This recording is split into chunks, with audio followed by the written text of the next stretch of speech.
La fermeture par l'Algérie du gazoduc via le Maroc se fait sentir en Espagne. Tournée de Mistura, Sultana Kaya lance un appel pour sa protection.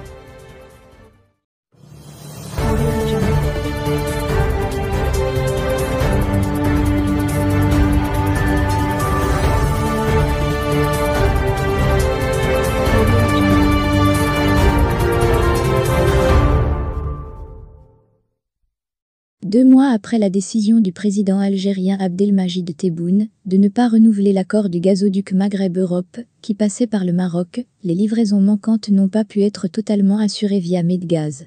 L'Espagne se retrouve coincée. La fermeture par l'Algérie du gazoduc Maghreb-Europe, qui passait via le Maroc, fait grelotter l'Espagne.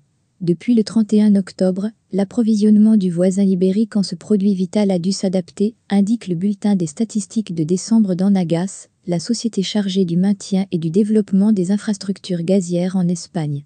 Ainsi, le gaz naturel liquéfié, GNL, entré sur le marché espagnol par Metanier en décembre dernier, représentait près de 70% du total de ses importations contre 52,4% pour le même mois de 2020. En revanche, le gaz transféré par pipeline a enregistré une forte baisse, ne représentant que 31,2% contre 52,4% durant la même période en 2020.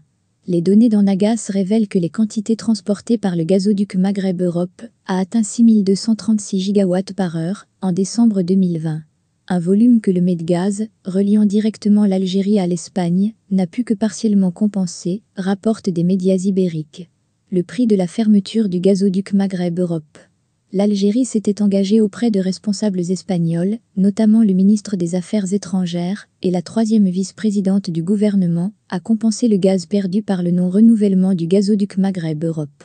Ainsi, le volume des exportations de la Sonatrach vers le marché espagnol est passé de 495 gigawatts par heure de GNL en décembre 2020 à 2357 gigawatts par heure le mois dernier, via bateau.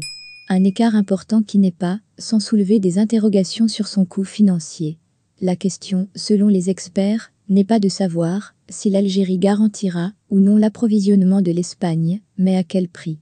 Bien que les contrats soient confidentiels, le fait que le gaz transporté par bateau doit être liquéfié sur les côtes d'origine et regazéifié sur les côtes de destination le rend naturellement plus cher par rapport au gaz naturel. Son prix est soumis aussi aux aléas des marchés internationaux et du fret des méthaniers, soulignent des médias ibériques.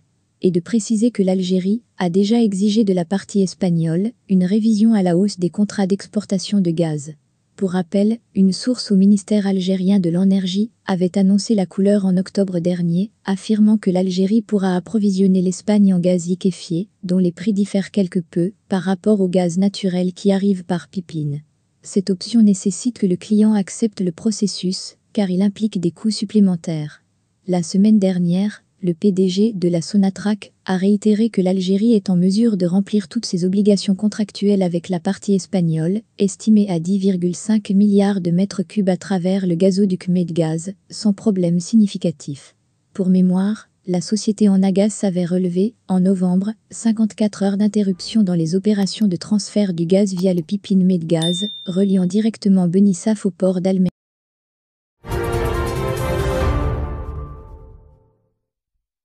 Tournée de Mistura, Sultana Kaya lance un appel pour sa protection. Sultana Kaya signe une nouvelle sortie médiatique. La nouvelle figure de la contestation au Sahara, qui est en train d'éclipser Aminatou Haidar, a choisi l'APS pour lancer un autre appel à la communauté internationale sollicitant sa protection. Dans ses déclarations, elle dit faire l'objet, elle et sa famille, d'une surveillance policière stricte et que les sorties et les visites familiales lui sont interdites.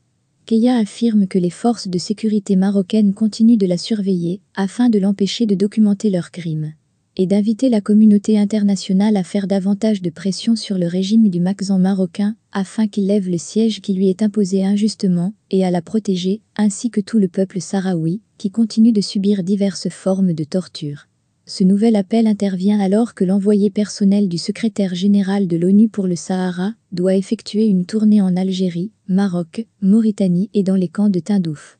Des ONG pro-Polisario ont, d'ailleurs, saisi cette occasion pour adresser des lettres aux Nations Unies sollicitant d'inscrire l'Aïoun dans le programme des visites de Staffan de Mistura. Sultana Keya a participé aux élections du 8 septembre. Lors de ce scrutin, elle avait voté en faveur de son cousin Sidi Ibrahim Keya. Celui-ci s'est présenté à la course à la Chambre des représentants dans la circonscription de Bouche d'Our sous les couleurs du RNI et a remporté son siège.